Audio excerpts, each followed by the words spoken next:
What's up, beautiful people? Matthew Bivens here, and welcome to the podcast. For today's episode, we are jumping all the way back to February of this year. February of this year to bring you a conversation that I had with my friend Kyla Sokol-Ward. In that episode, we talk about sexual energy, and we explore what our relationship with sex reveals about ourselves. And so the reason why I wanted to bring you this episode was because I recently had the chance to talk with Kyla again. We recorded another conversation where we talked all about insecurities in the bedroom. And it was really amazing. We had this one part of the conversation where her and I just go back and forth listing off our biggest bedroom insecurities. And I'm going to be publishing that episode in the next couple of weeks. So in order to warm you up and kind of get you in the mindset for that one, I wanted to publish our very first conversation. So what you're about to listen to is my talk with Kyla Sokol-Ward, where we explore sexual energy. Enjoy. Welcome to the Having It All podcast, the show about what it takes to live an abundant, loving life. My name is Matthew Bivens, and each week I'm helping you get out of your head so that you can truly have it all. Let's do it.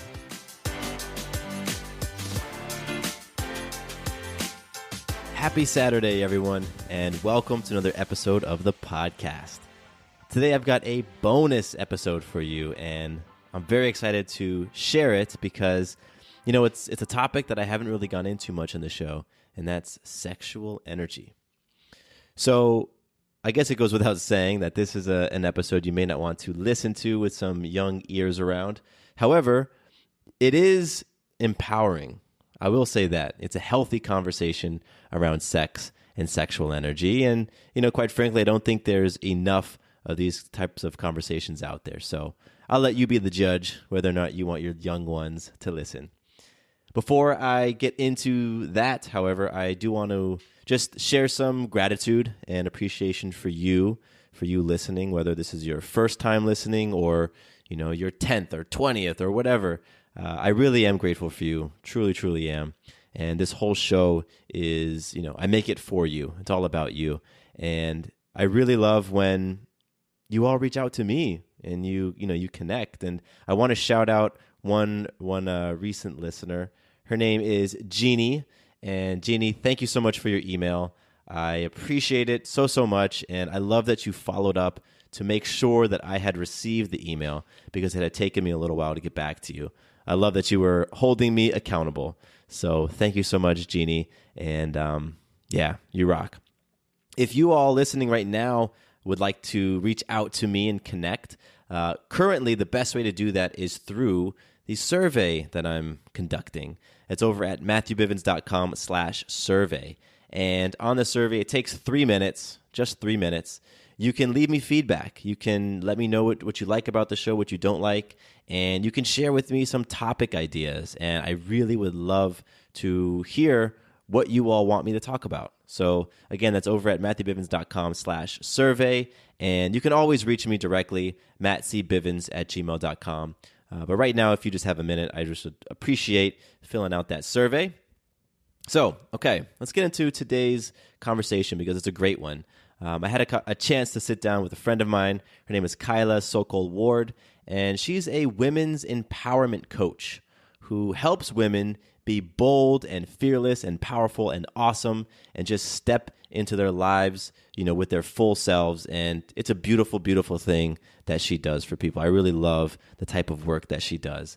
And, this is a great episode because we were talking about topics that we wanted to record on, and she pitched the idea of sexual energy. And, I get into this when we, in the conversation, but I was nervous. I felt uncomfortable. And initially, at least internally, I said, no, we're not going to talk about sexual energy. However, I realized that my hesitation and my fear would really, really hold back all of you from having an opportunity to hear an empowering conversation about this. And, it really gave me an opportunity to go through some healing as well, because there was obviously some beliefs and judgments and things that came up for me that manifested as my resistance. So I'm really grateful to Kyla for pitching this idea. And you guys just have to listen to the conversation. It's a great one. It's one of the longer episodes I've done, and all of it is really fantastic. So, with no further ado, here is my conversation with Kyla Sokol-Ward on sexual energy. Kyla, what's going on? Thank you so much for joining me on the Having It All podcast. How are you being today? I am amazing. Thank you so much for having me, Matthew. I'm pretty excited about this conversation, and since you and I have just been chatting and sending emails back and forth to really nail down our topic, I've had today circled on my calendar, and so I'm, yeah, honestly, and so once again, just thank you. And what we're going to get into today, we're talking about sexual energy, and it's something that I have mentioned on the show before. I've had a few conversations here and there talking about sexual nature type things, but I haven't dedicated an entire conversation to it. And so I think that today is going to open up some people's eyes. I'm sure it's going to make some folks feel uncomfortable, which is great. And yeah, I think we're going to rock it. So I'm excited. Yeah, same here. I'm ready. Cool. Well, before we get into the meat of the conversation, Kyla, why don't you just tell us a little bit about yourself? I know about you, but just share with those listening who don't know you yet. Yes, for sure. So I am a women's empowerment coach, and a lot of what I focus on with the women that I work with is empowerment in our beliefs and empowerment in our past, and using our past in order to propel us and give us faith in what's going on currently in our lives, and using all of our old paradigms and belief systems and habits. I truly believe, all of our old beliefs, they're simply habits, and using those to examine what's happening currently in our lives. And one thing that interests me so much about sexual energy, and a lot of what we're going to get into, is just using sex as like a microcosm of how we live the rest of our lives. And I know one thing you and I had talked about briefly is how we do one thing is how we do anything. And yeah, sex is obviously a very charged topic, very emotional, very traumatic for some people. And just how does this affect how we go about the rest of our lives in so many other less charged and less emotional areas, and how does this carry through every part of how we are? Yeah. It's it's been an interesting part of my journey. Absolutely, the sexual component and my relationship to my own sexuality and to sex in general, and so I know that other folks can relate. And so I have to be honest. I'm going to share this because this show is about transparency, and that's what it's about. When you and I were going back and forth in email and we were trying to really nail down a topic, you sent over, I think, 3 or 4 different ideas in like a bulleted list. And I remember reading them. I don't remember what the other 3 were, which is funny, but I remember the 4th one. And, what you said is you said, I think it would be cool if we talked about using sexuality to access the divine and how we show up during sex, how it defines showing up in life. And I absolutely remember when I read that, I felt uncomfortable. And for a couple of reasons. First, it was like, oh man, I haven't really gotten into this on the show. Sex and sexual energy is a big part of my life, but and I've sprinkled things here and there, like I said, but I've never really dove in deep on the show. And second, it flashed through my mind, I was thinking about my wife, Sarah. And I was thinking like, oh, that might make her feel uncomfortable. Or maybe, I feel uncomfortable talking about this with somebody who isn't my wife, which to me is fascinating. And so as soon as that thought went into my head, I said, we absolutely are going to dive in on that topic. And yes. Oh, yeah. Yeah. So I'm grateful to you for creating that opportunity for me to have that reflection, to look at some of my old programming and my own paradigms, and to see where I was judging, to see where I was being scarce, and because you set that up by pitching the idea. So thank you so much for doing that. Oh my goodness, of course. Yeah, thanks so much for sharing that. That's awesome. I think sexuality is it's like you said, it's a fascinating reaction that you had, that it's this human thing. Like, we know that we're all doing it, and yet there's still, even, we all say, oh, we're comfortable talking about it. Like, it's not a bad thing, but like, so many of us still have these like weird taboos and like discomfort around it, and feeling like this isn't something that we can talk about openly as just like a thing that we as humans are doing. And there has to be all these like stories around it of like, when is it appropriate?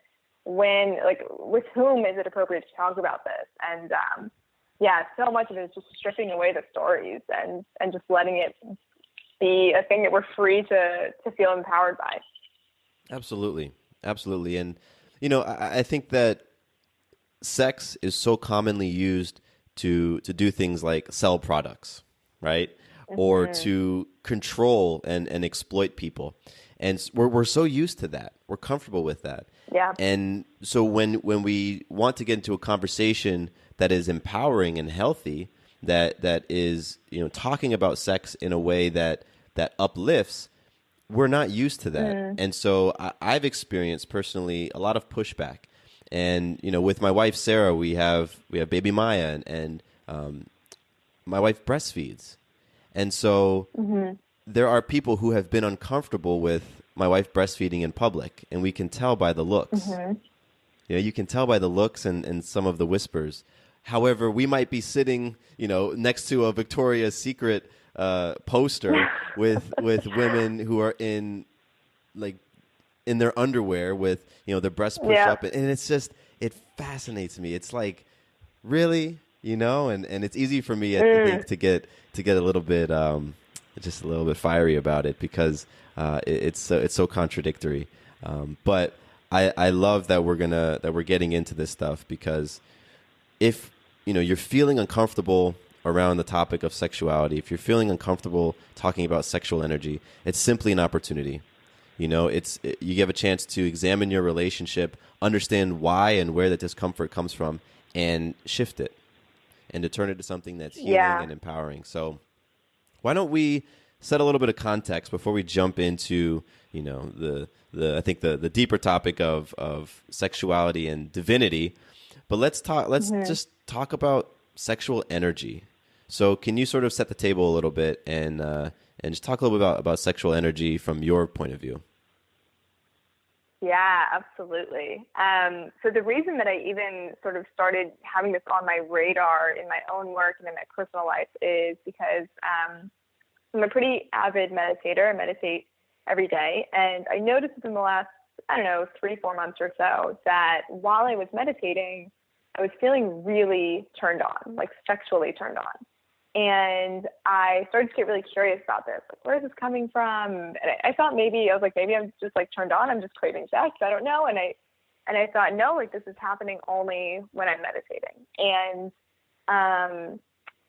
just sort of starting to understand, like, oh, this is life energy that's moving through me. And this is energy that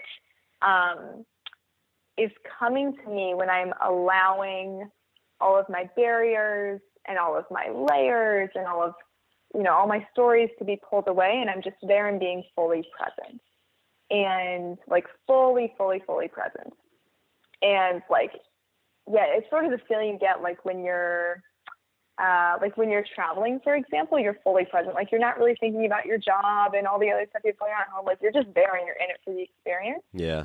And, and sort of thinking about like, oh, interesting. Like, how is this energy showing up in my life in other ways? And sexual energy just being truly our life energy and the thing that is driving everything. And like, sex is obviously what creates life. And it being something that allows us to connect with other people, both in like, the literal physical sense, but also, again, when we are stripping away everything, when two people are willing to strip away everything on an emotional, mental, spiritual level and just sort of be there with each other, like, sexual energy, like, automatically becomes present. That's sort of a little piece of what I've uncovered with it. Man, I like how you said when two people allow themselves to just strip all the bullshit away, that, there's energy, right? And then that energy can turn you on. And Mm-hmm. You know, I know in the past I've had this paradigm, like when I was in relationships, of if I felt any sort of attraction towards anybody, whether it was a person like some other person in my life or something I saw on TV or whatever it was, like I was made to feel shame. That was sort of in my mind, like this person is making me feel ashamed for this, and so I would associate it with shame. But I mean, it happens, right? Like you're with somebody and you're being open and honest and vulnerable, or maybe you're just having fun. Like maybe you're being incredibly present because you're like playing mini golf together or something. Like you're just having fun, and then the energy starts to move, and you know that's where I think a lot of times we can start to judge it. Like, oh shit, I'm feeling turned on right now, but I'm not supposed to because fill in the blank. You know? Yes. Yeah, there's so much shame of like when it's appropriate to feel sexual and when, and yeah, it's really supposed to be in like this little container of like a bedroom and, you know, with a specific type of person that we have a specific type of relationship with and like, oh yeah, what if we just like let that energy just be a part of our being, which it is naturally, but yeah, again, we have all the bullshit layered on top that covers it up. Have you heard of oming, orgasmic meditation? Oh my God, Matt, I was going to bring it up. It's so funny. I actually like just started getting into oming like a month ago. Oh man. When you were talking about your you being in meditation and feeling turned on, I'm like, shit, we got to talk about oming because it's actually something that I wrote down as one of the things I wanted to get into because I've been oming for a couple of years and it's no way. Oh my God. Yeah. And it is pretty incredible and has been it's completely shifted my view of sexual energy and has helped to give me a context around sexual energy because it's one thing to hear about it and read something, but it's totally different to experience it. So talk to me a little bit. We might be going off on a tangent, but whatever. Talk to me a little bit about your OM experiences. And by the way, for those listening, OM, you know, it's OM, stands for Orgasmic Meditation, and it's this really fascinating and incredible practice that was popularized by a woman. Her name is Nicole Daedone. She did a really fantastic TED Talk about female orgasm, and she created this website and this brand called One Taste. And I'm going to put links to all of this stuff in the show notes, so you can learn more about oming. You can check out One Taste, and you can check out Nicole Daedone over on the show notes for this episode. But that's just a little bit of context. So, Kyla, I'm curious. What is your oming experience? What has it been like? Yeah. Oh, I'm so excited we get to talk about this and that you've also experienced it. So oming, for any listeners who don't know, I'll try and explain it super briefly. It's a clitoral stroking practice for females, like obviously only the female who has the clitoris is getting stroked. And it's what's really interesting about it is it's in a container essentially, in that it's pretty like ritualistic. There's like a specific way to do it, specific timing, specific setup for it, which really creates, you know, this feeling of safety and security with it, which is great. And it is totally non-sexual in that, you know, this is not something that needs to be done with a romantic partner. I know a lot of partners that do it, you know, they own with other people, but they have a relationship with one specific person if they're, you know, in a monogamous relationship. And it's, you know, it's not meant to be this like romantic thing that you do with someone. Like it is meant to be an experience of sexual energy, for the female, and then the male as someone who gives sexual energy and then receives the woman's energy, but without, you know, receiving an orgasm. And it's completely you know, the point of the practice is not orgasm. The point of the practice is just the experience of sexual energy. And what's been so powerful for me in this practice, again, you know, I just started oming about a month and a half ago. What's been so powerful for me is, again, just that experience of sexual energy without pushing it to climax. Because so much, of course, of, you know, what we're taught about sex is that the point is climax, and like it's not good sex without climax. And that's the whole point of sex is, you know, that like that's the main experience of it is the climax part.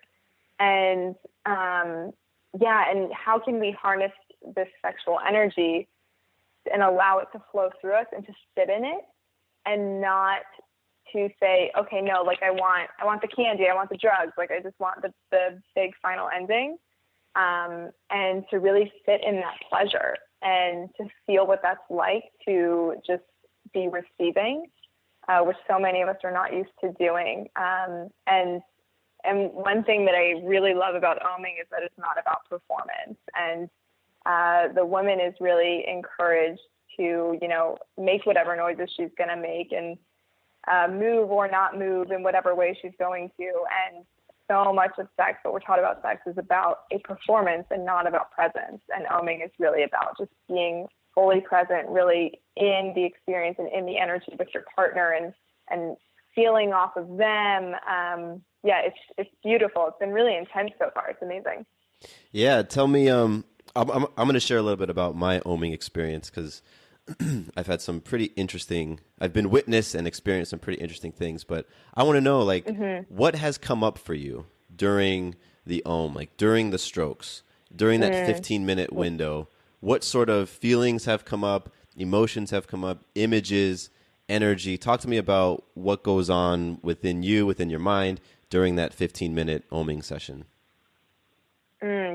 So one thing that has been really apparent to me is that the point on my clitoris that is most sensitive, which is sort of the whole point of the practice, is like to, touch on that most sensitive spot. The point that is most sensitive is not necessarily the point that feels the most pleasurable, which I at first thought I was like, oh my God, is there something wrong with me? Which, oh my God, that question can apply to like so many things in sex. People think that there's something wrong with them in so many different areas of their sexuality.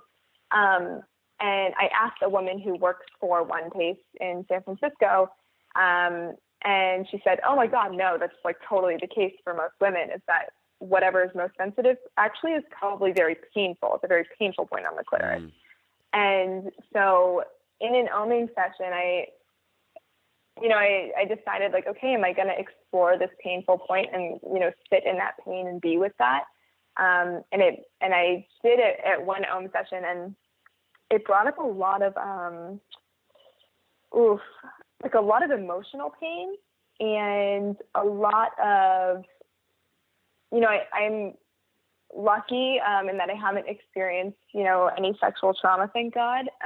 But it felt like it was bringing up a lot of past experiences. And I sort of, in my mind, analyzed that as like, maybe there's some things in a past life that I had experienced that was like coming up for me. So, everyone has their own flavors and thoughts on that. But yeah, it's interesting to notice, like, oh, I've been avoiding this area that's highly sensitive on my physical body. And are there other areas in my life where I've been avoiding high areas of sensation and just wanting to go to the high pleasure points in my life and just seeking pleasure and not sensation? They are different. Ah, that's wild. That's cool. I appreciate you sharing that. Just letting what comes up comes up. You know what I mean? And I think that kind of taking a step back, talking about just sexual energy and sexual experiences. When we are in that place, either if it's with ourselves or with a partner, it's like maximum vulnerability. We're literally stripped down. Most of us have sex totally naked, sometimes with socks, who knows, but we're like literally stripped down, and all that we have to bring to the table is ourselves. And so I know for myself, I have experienced so much stuff come up, so many disempowering beliefs, so many judgments, so many criticisms of myself. And when I have fought those, my body has responded and they've come back. So just being just to give examples. So performance, like how long am I going to last? Am I going to be able to hold my orgasm until she comes? Like I've had that in my mind since I first started having sex at 17. And it wasn't until a few years ago, I'm 31 now, so it wasn't until a few years ago where I really started to explore that and allow it to come up the same way that you just talked about in your oming, allowing those feelings, that discomfort to come up. And as I've allowed that stuff to come up, I've been able to examine it, and I've been able to see that 9 times out of 10, those feelings happen because I'm not being present. Mm-hmm. You know, and like when I'm not present, I go into space of judgment and, you know, putting expectation on myself. And what happens? 9 times out of 10, I'm pulling out to be like, oh, no, okay, I don't want to come yet. Like that shit.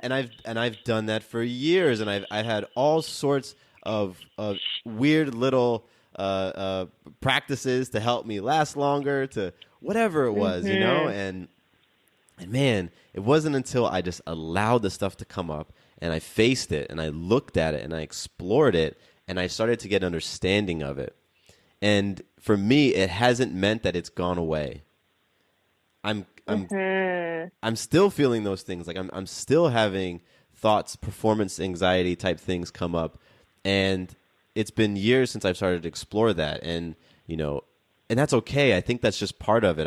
I think one thing I'm learning for myself is to like this. It's a constant journey. Like my sexual journey, it's there's exploration happening. There's new discoveries happening. There's new awakenings happening. There's growth and there's healing happening. And there's no endpoint to that. You know, it's not like you get to a spot and now, okay, I'm done. There's nothing else for me to learn. There's no new areas for me to explore. So I just wanted to drive in that other direction for a minute. But yeah, back to oming. You live in San Francisco. Is there like an oming center in San Francisco? Does One Taste have like a studio there? Yeah, One Taste has I don't know if it's like their headquarters or if their headquarters is in New York, but they do have a space there. They have a beautiful space, where they hold workshops and stuff like that. So there is definitely a community of omers in SF. And is that where you've experienced oming, through their workshops and in that space, or have you taken the practice into, you know, your own home or to someone else's home? Yeah, I did like one of their classes, sort of like their intro class, in early December, and yeah, I've practiced several times since then. Like in my home or in others, and it's been it's interesting what you're talking about of like the performance thing, and that's what you're talking about like in a sexual setting, but in oming settings, I've had men say like they notice the desire to like want to make me come during the oming practice, even though it's a goalless practice, as they say. Again, the point is not orgasm.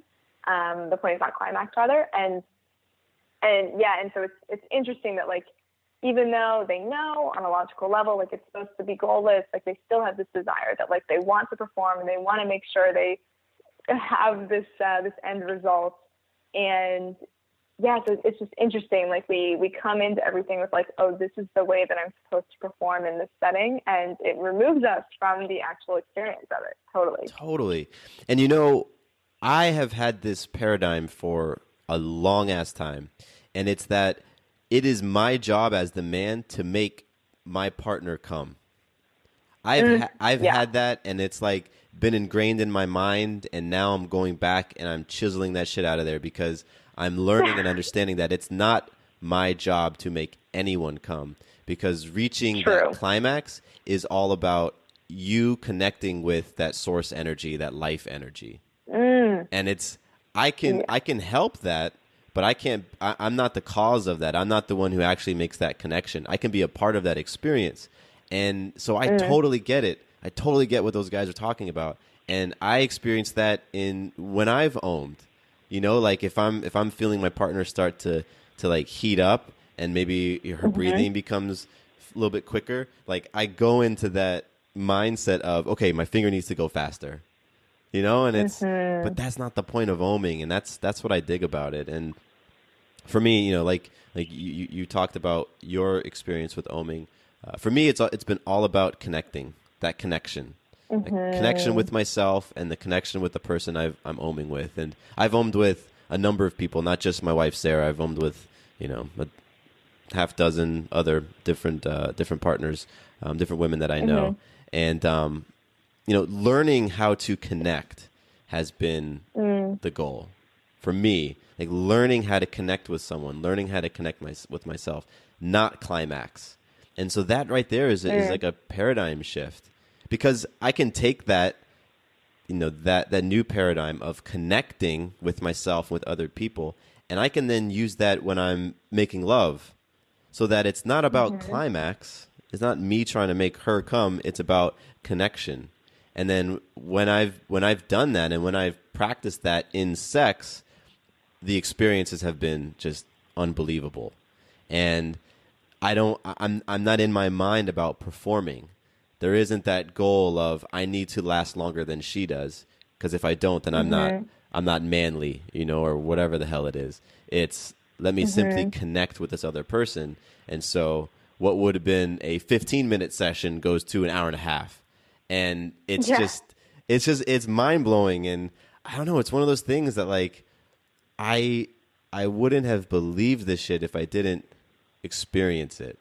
And that goes a little bit contradictory to what my word for 2018 is, because my word for this year is faith. It's to have trust and surrender. So to say I don't believe it if I don't experience it, that's not having trust. Yeah. But that was my old context, was like, I got to experience something. And so with oming, it's been like the experience of it has shifted so much for me. And man, I'm happy we went down this path with oming. It's so cool. Yeah, for sure.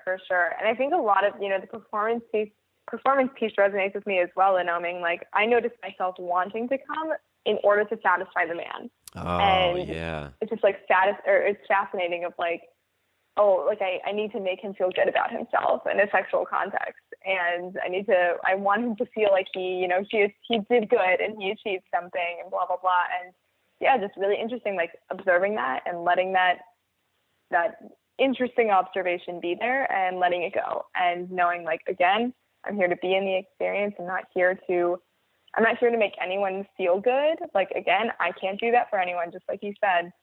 And that's not our job. And, just allowing yourself to be in the experience and not make it about our stories and our performance and all of that.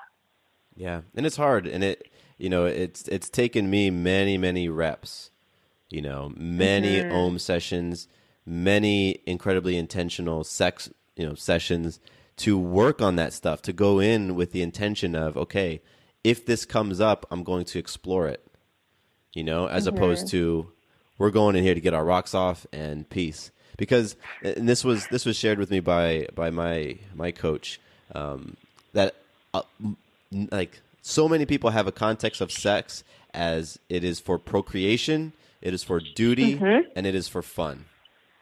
And for me, like all of my sexual experiences until recently fit into those boxes. It's either to make babies, or it's because we're in a relationship, because I need to make you feel good, because this is how I express my feelings to you, or it's simply for fun, just to get the rocks off, right? And I was unaware of the incredible healing potential of sex and the incredible growth potential of sex and sexual energy. And so that was a big shift for me. And like, that is what we're talking about, because with oming, or with this intentional sex practice, or, just cultivating and exploring that sexual energy, we're not talking about procreating. We're not talking about duty, and we're not talking about fun. We're going outside of that paradigm. We're going outside of that little box, because sexual energy, man, it's so much bigger than those three things. And, but we're, it's not what we talk about. It's taboo to talk about that stuff, and, so many avenues we could go down. Yes, totally. One thing I'm like really finding as I'm talking about this more and more in my work is that like young people, like when I say young people, I mean like, let's say 20s and 30s, like people are really craving to be having these types of conversations around sex. Like we're so used to being either from an anatomy standpoint of like what sex is, or from like this like really like masculine minded sexual viewpoint of like, oh, like I fucked someone and this is how it was. And it's like people are craving to be seen in all areas of their lives, sex totally included. And like people want to talk about it in a way of like, how are we showing up during sex? And like, are we being ourselves during sex, or are we performing as someone else? And what does that feel like? What does it look like? How do we really want to be during sex? And like, do we want to show up as someone who's totally wild, or someone who's super soft, or like really commanding? Like, what are these different personas we can take on, and that we will naturally take on when we strip away all of our stories during sex? And like, people are craving this totally. Yeah, and it's interesting how you said that. Like, I've experienced it in one way to kind of help people to ground this in how you vocally express. Like, that has been something that's come up with, in my sexual relationship with Sarah, and as well as with oming and getting into other experiences with other people. It's that vocalization. And that one, it's a small area, yeah. However, it is indicative of allowing yourself to be who you want and to show up the way that you want within a sexual act or within a sexual experience without judgment. And so, like, one of the things that has come up with Sarah has been, like, the amount of vocalization, and stifling and not wanting to be too loud, not wanting to be too expressive, because that's not what you're supposed to do, because you aren't supposed to have a great time. You're not really supposed to enjoy the experience as much as your male partner, because sex is really about the man, and it's really for his pleasure. And if me as the woman, if I'm experiencing too much pleasure, then there's something wrong.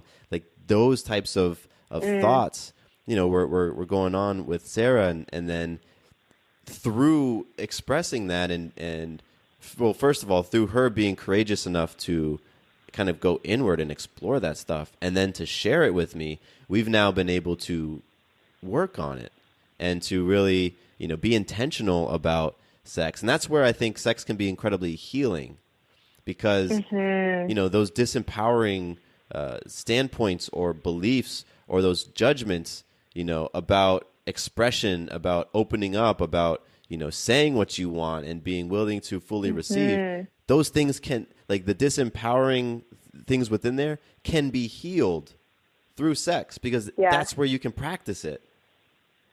Yeah. And like, we need that practice, because you aren't going to heal that shit just by talking about it. By getting in a group of people and just kumbayaing and say, man, I really want to be more expressive. Like, no, the healing happens when you get into the practice, when you get into the mix. And that's why I love this stuff.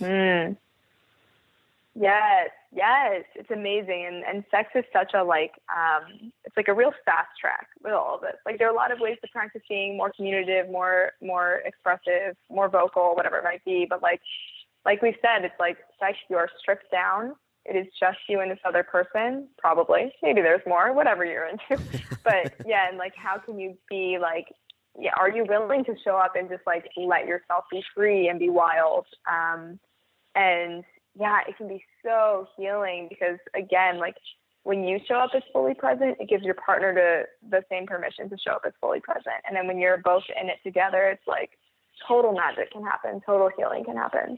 Yeah. Yeah, and that's where you have those experiences where it's like, I went to heaven and I came back down, and oh my gosh, and like, that doesn't happen when you're not tuned in.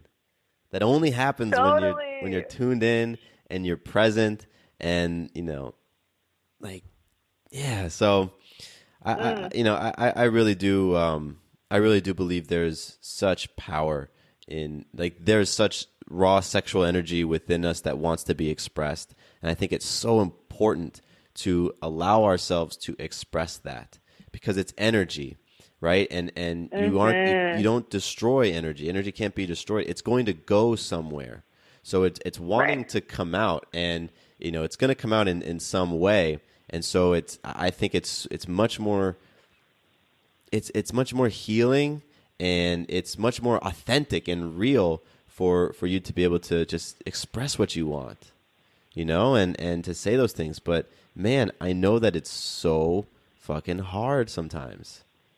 So hard. Like, there are times that I wish I could step back into my brain and my body, 10 years ago, to see what was stopping me from fully expressing, fully sharing what I wanted with the person I was with at the time.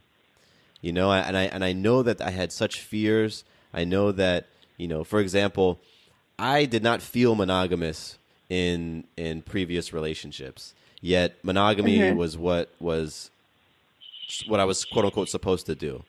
So when I felt any sort of like I said earlier in the top of the episode, when I felt like any sort of desire or any urge, any sexual energy that wasn't pointed at that one person, I felt wrong. I felt shameful and I felt like I needed to hide it. But here's the thing, that energy and that desire, it didn't go away. It didn't go away. Yeah. So, it wasn't like I was able to destroy that energy because you can't do that. So I just pointed it somewhere and I aimed it at pornography. And I did that shit for years in secret. I was in a 4-year relationship, and for all of those 4 years, until probably the last couple of months, she had no idea that I was secretly watching porn regularly. And yes, if someone out there will tell me that that is a healthy way of being, then we can shake hands and part ways, because there was nothing healthy about suppressing that energy and stifling that expression and living in that state of fear. And that's what I did for many, many years. So I'm telling that to the person out there who's in that space right now, who doesn't want to express, who doesn't want to, who's afraid of being their honest and authentic self, and then who's experiencing a shit ton of judgment and self-inflicted shame and punishment because of it. Yes. Yeah. Oh my gosh. So much yes to all of that. Yeah. And it's like, pornography can be a healthy outlet when it's not covered in shame. It's like it's all so much about like what our intention is going into it and what the feelings are surrounding it. And so much of what you're saying is also reminding me of like the importance of a sexual practice, because a lot of people, they might be listening to this and say like, okay, all of this sounds great, but like, I don't have a partner. Like I don't have someone that I want to have sex with. And that like so much of this healing can be done on your own. And that like, again, the sexual energy sprouts within ourselves. And, like healing can be done on your own, and it is our life energy. And there's so much magic that can be done with like a solo sexual practice. And that I'm not just talking about masturbation, though that, can be a part of it. But yeah, that like just being within your own sexuality and allowing that sexual god or goddess to come out and to be a part of your being. Whoa, so healing, so powerful, and so empowering. Yeah, it really is.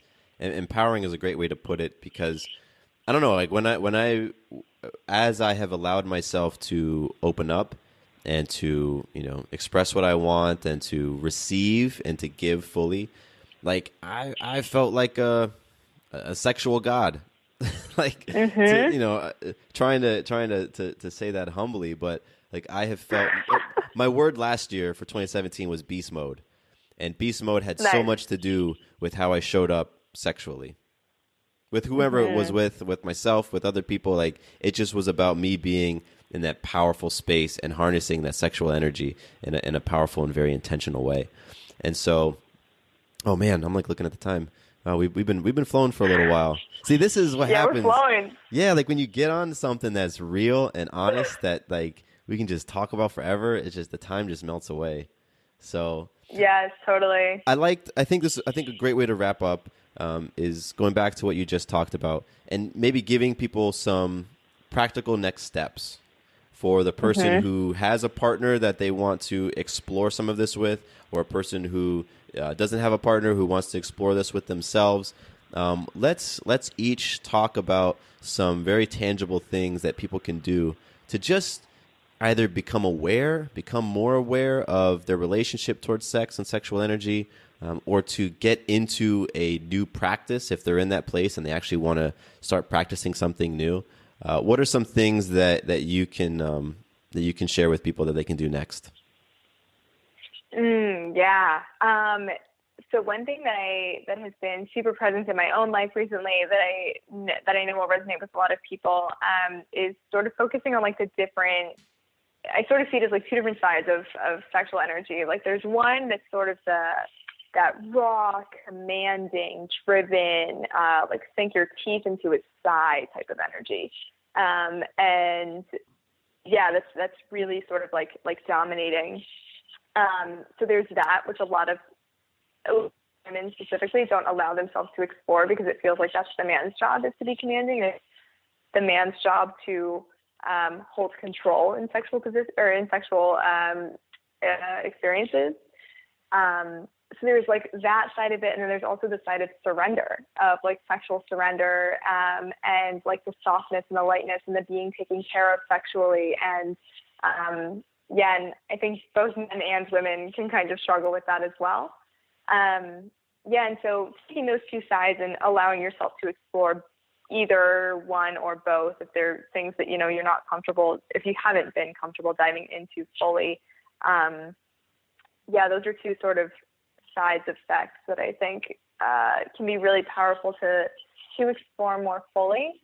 And so that can be, you know, that's something that you can do with a partner, and also with yourself. And one thing that I really do to get myself into that space alone, because I right now don't have a sexual partner, and but I do have like a sexual self-care practice. And for me, what that looks like is like putting on really sexy clothes that I feel really sexy in, and like romancing the shit out of myself, like putting on sexy music, and yeah, and like turning the lights down low, like eating dark chocolate. Dark chocolate is my sexy food.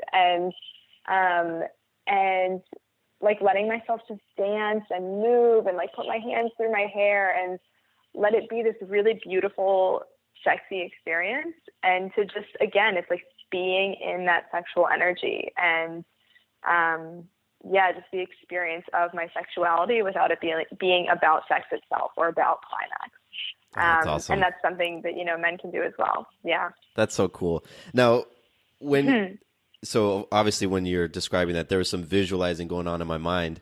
And tell me, I know for myself, like I have experienced tremendous drive to get shit done when that sexual energy is flowing through me. And so like for the people out there who are maybe a little bit skeptical about this, maybe you don't connect so much with the conversation of quote unquote energy or things like that. Mm-hmm. I know for myself, like I've had, you know, coming out of an amazing sex experience or an amazing like I've had this drive in me to get shit done, and that just looked like me like jumping on the computer and getting some work done, or picking up the phone and making some business deals. Like I have translated and transmuted that energy into money, like, you know, and not by like pimping myself out or anything, but like I've just taken that excitement and then channeled it and focused it into productive activities. And so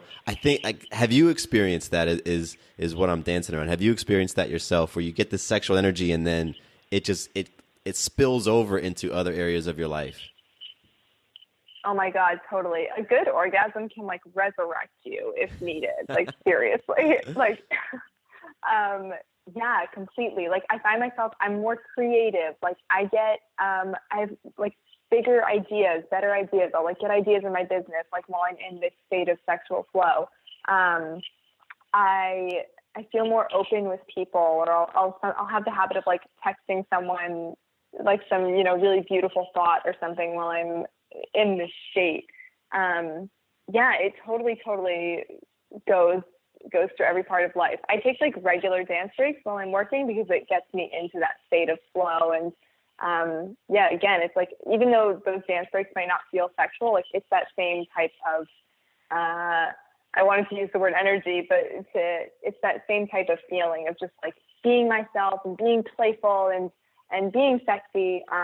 And yeah, it totally allows you to just like be inside of your creativity. And again, like creativity only happens when we're present, just like all of this other stuff that we're talking about. Like it's really all about the presence. It is. And cool. Well, I want to give my next steps, my action items to people.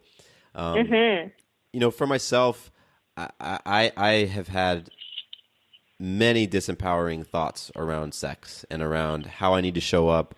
A lot of judgments, things that I've mentioned many times already in this episode, in this conversation. So I think one great place to start is to become aware of your conversation around sex.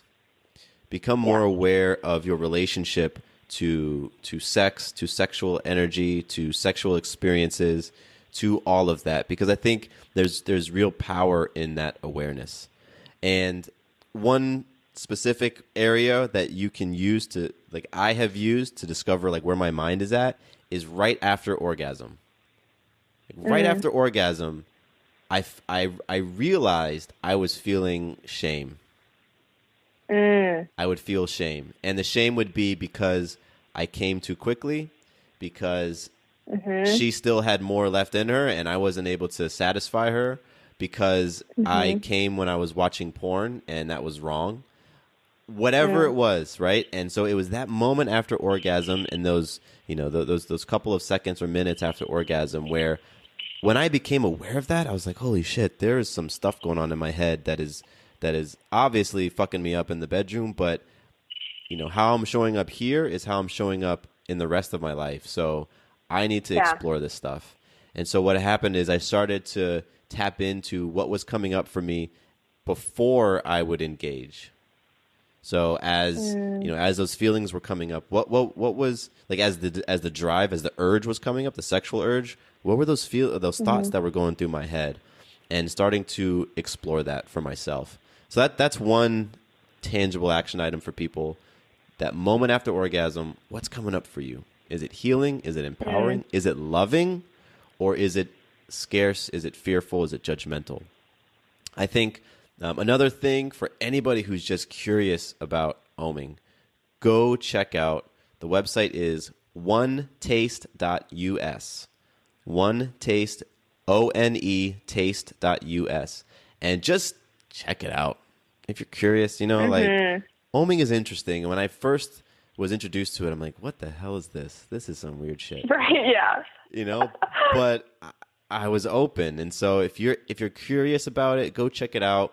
You can also watch Nicole Daedon's TED Talk. It's Nicole, Nicole, Daedon, Daedone.